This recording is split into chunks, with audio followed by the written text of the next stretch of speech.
On the Missouri side, it's proposed changes to a tax credit for restoring historic buildings that's getting a lot of debate tonight. Garrett Hake explains why the idea is met with opposition. When an old coal-fired power plant reopened as the Todd Belender Center for Dance and Creativity in 2011, it wasn't just the performers taking a bow. Many in downtown also applauded the Missouri Historic Tax Credit, which helped fund the transformation. We had about $4.5 million of Missouri tax credits and an equal number of federal tax credits, and we could not have done the $32 million construction project without it. Last week, the Missouri Senate passed a bill to cap state spending on the credit at $50 million a year.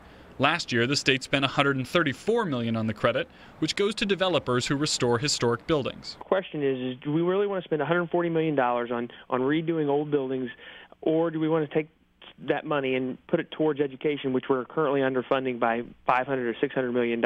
Downtown residents point to the program's successes like the courthouse lofts and say fully funding the credit will be key to reversing the fortunes of buildings like the old Cosby Hotel. There are incentives that are necessary to redevelop these historic properties, and without that closing of the funding gap, these projects are just going to stall and these buildings will sit empty. That Senate bill now moves to the House, where it could be several more weeks of debate and hearings before a final decision on funding is made.